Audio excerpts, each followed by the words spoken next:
stories of people who have a lot of money and they feel lousy, really like unhappy because money didn't actually fulfill themselves. Yeah. Yeah, that's a different topic, but here are two things. The fulfilling life is a result of two different practices. Number one is science. It's a science of achievement. And the people who have a lot of money know how to deal with the science of achievement. They know how to make money, don't they? Science of achievement. Now, like this. Cool. And the second one is the thing that most people who have a lot of money and feel like it's not working for them, life is like dull, there is no experience in their life, they are lacking the second skill, and this is art. This is an art of fulfillment. How and what do you need to do to feel fulfilled? Usually for people who want to feel fulfilled, this is an art. Making money is a science, it's a math, mostly. And the feeling fulfilled is an art. And art is a creative process. For most people,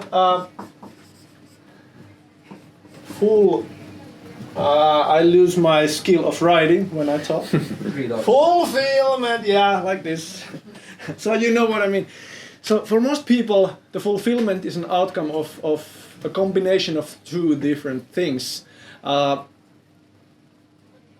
Everything in life either grows or withers. Nothing stays static. Nothing stays the same. If you ever heard talk about like the balance of like family and work life or something like that, work and free time balance, that's our urban legend.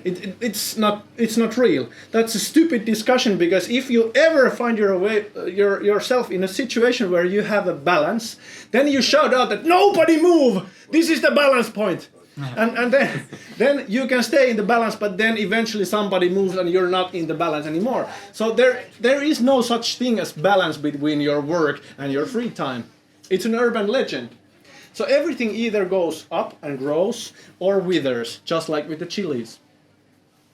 And fulfillment is a result of an experience that I'm growing. It has nothing to do with money.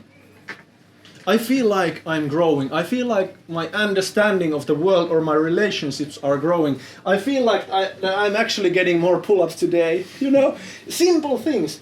I wake up today refreshed and feel like there is emotional juice in my life. I feel like I'm loved today. I feel like my relationship is growing even more passionate, more deep, and my connection with the people that I surround myself is deepening. I have time. My relationship with time is growing.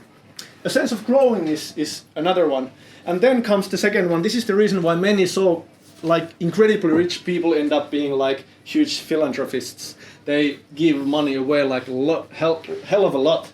So it's contribution. Giving is the second thing. And there are lots of studies about giving, that giving actually makes you happy for like a period of 7 days if you give gifts. But if you receive gifts, you only be like chemically, like with the hormones. You are happy for 1 day. It's like 24-hour window. So giving presents and giving gifts and giving love and giving attention is something that will make you feel long-term better. So grow and give. These are at the core of the art of fulfillment. This wasn't actually my plan, but Marcus, did you ask the question? Did I answer it? Yes, you did. Great, yeah. So yeah, it might be, the order might be different for different people, but mostly it works this way.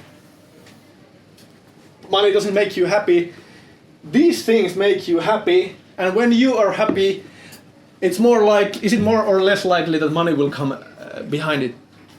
It's more likely. It was interesting. I went to Nordic Business Forum like a few years ago, and Richard Branson was giving a talk there, and he was like all the time he was smiling and laughing and having fun on the stage. And there was this one guy behind me whispering to his friends that easy for him, he is rich, isn't it? Yeah, easy for him to be laughing and be all energetic and stuff like that. But I jotted down in my journal that maybe it's the other way around. Maybe that's the exact reason why he's so successful. He's all the time so happy and energetic. So these are like the levels that you need to deal with in order to make use of the money that you have.